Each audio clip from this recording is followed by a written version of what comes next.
two hearts running wild. And this is our Canadian family life. Hey CFL family, welcome back to our channel, or if you're new here, welcome. My name is Tiffany, and today I'm going to show you my version of a chicken parmesan. That's right, I have my own way of doing it. Doesn't have all that messy breading, doesn't need to be baked, and all it takes is one skillet. So, without further ado, let's hop in. So, of course, for this dish, you're going to need at least 2 chicken breasts. As you can see, I have mine out of the freezer and vacuum sealed and nicely defrosted.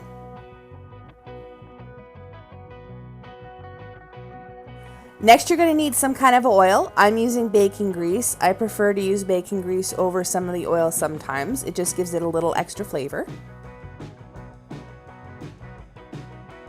Can't forget your marinara or spaghetti sauce. I mean, any sauce would do. I've actually made it with Alfredo sauce too, for hubby who can't handle the spicy spaghetti sauces.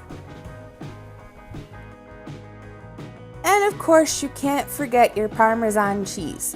I'm using this pre-shredded Parmesan cheese, but if you don't have it on hand, you can also use mozzarella. So of course, you've got to add a little bit of oil to your pan. So as you can see, I'm putting my bacon grease in my pan and getting it all ready to melt. I'm going to spread it around using my tongs so that it melts evenly and coats the entire bottom of the pot.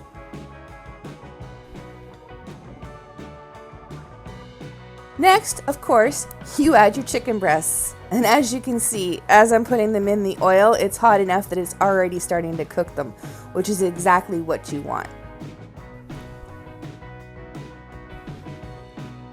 And of course, next comes our spices. My traditional garlic powder, sesame oil, and even some paprika tossed in there. I have my go-to spices, I'm sure you do too. So, spice to your taste.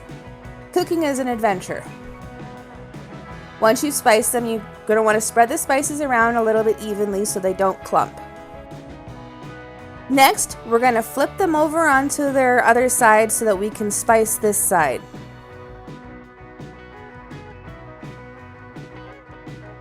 Once you have the spices moved around and covering it evenly, you're going to want to flip it back and forth a few times. You want to make sure that you evenly cook on both sides of the chicken breast. To help it along, as you can see here, I put a little bit of a lid on. That will help cook it from both the bottom and the top. You want to make sure there's no pink left. So, be back with you guys shortly. Okay, now we're back. As you can see, I've taken off the lid and it looks nice and golden. So it's time to add our marinara sauce. You're just going to want to spread that over evenly until it's completely covered. I personally like a lot of sauce underneath my cheese, but you can use as much as you'd like. Here comes the cheese!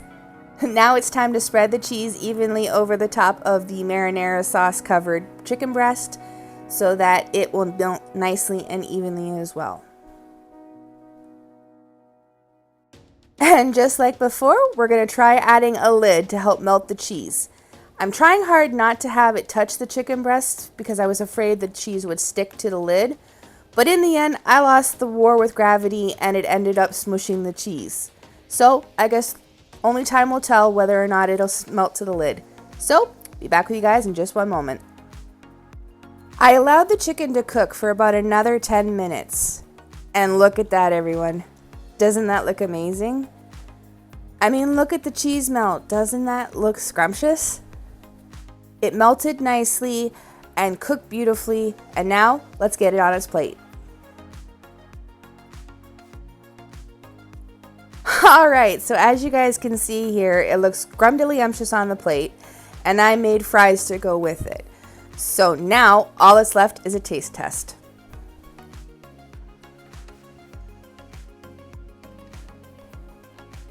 Man, did it ever cut beautifully, like a hot knife through butter.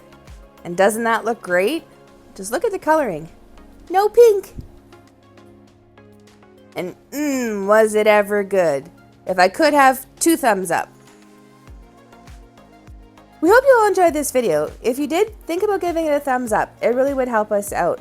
And if you haven't yet, and you checked out the channel, and you like what you see, and you're enjoying the yummy goodness and the family togetherness, then think about hitting that subscribe button and coming and joining our family. We welcome everybody with open arms and open hearts. And don't forget to leave a comment down below. We love reading your comments and getting back to you when we can. Also, if you have any suggestions on a recipe you might like me to try, leave it down below as well. But as you can see, dinner looks scrumdiddlyumptious, so I'll see everybody in the next one. Bye, everybody. Check out this video right here. YouTube really thinks you would like this one. And thanks for watching, everyone. Bye.